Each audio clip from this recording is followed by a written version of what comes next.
bring your world into focus.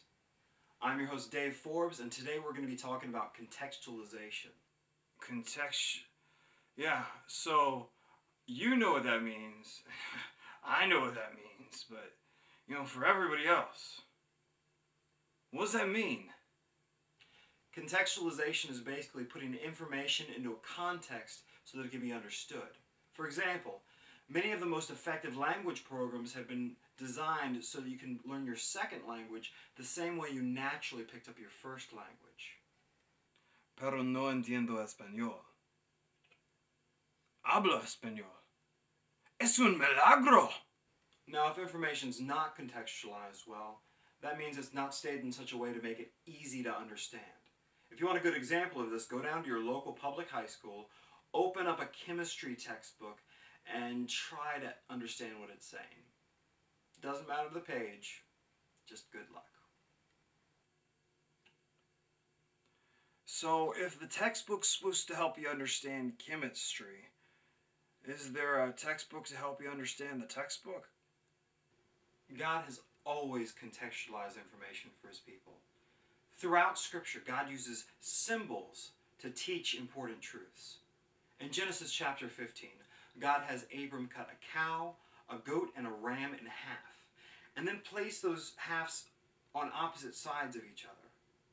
Then He passes in between those halves.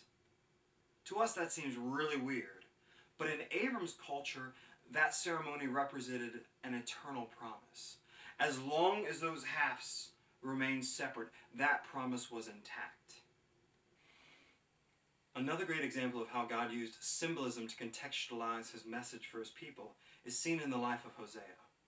Here, God has Hosea marry a woman named Gomer, whom he knew would be unfaithful to him. That stinks. And he knew that the children she had would not be his. That stinks. But he was called to love her, no matter what. Because even though the children of Israel had been unfaithful to God, He had loved them, no matter what. And you may say, God asked a lot of Hosea. But you have to ask yourself, do we ask any less of God? I don't think so. I think it's a lot more. Okay, fast forward to the New Testament. Jesus is speaking with the Pharisees in first century Israel about trees and fruit. And I know you've heard about fruit of your works. I know you've heard about fruit of the Spirit. But unless you're from a temperate environment like Israel, you might not fully understand the symbolism behind trees and fruit because it's not in your context. For someone living in Florida where there's tons of fruit trees, the symbolism is clear.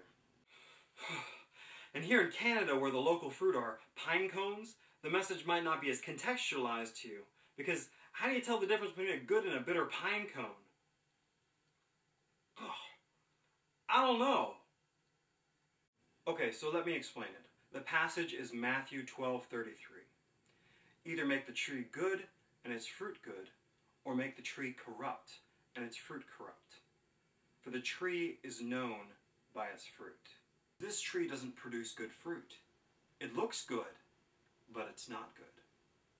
Did you learn that from the chemistry textbook? Because I missed that part. I know because I ate some and it was bitter. Not something you'd buy in a grocery store. This is something that you'd either throw away or let rot on the ground. I'd still eat it. The reason this fruit is bad is because the root of the tree is bad. Bitter root, bitter tree, bitter fruit. Good root, good tree, good fruit. I took some apples to the beach last week, but I forgot them in my car.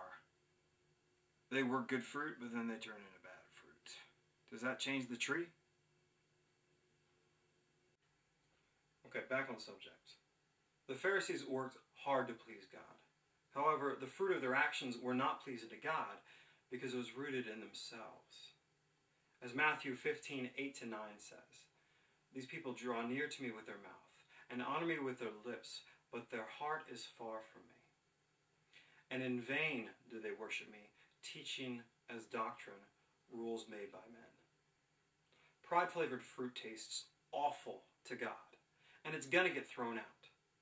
So if you want the fruit of your life, the results of your actions to be pleasing to God, then they cannot have their root in you trying to prove yourself good enough for God. Worship must be contextualized to God. And God only understands worship in a context where it is honoring and glorifying Him. With the example of the fruit tree, Jesus was contextualizing God's message in a way that first century Israelites could understand. Now, if God can humble Himself in order to contextualize a message so that we can understand it, is it too much to ask for us to humble ourselves to contextualize God's message so that the world can understand it? I don't think so. And that's what Entry Point is all about. Contextualizing the world to you so that you can understand different cultures and different religions. And then helping you to contextualize the message for the billions of people around the world who do not understand the message of Jesus Christ. We've got a lot of work to do. So welcome to Entry Point, where we bring your world into focus.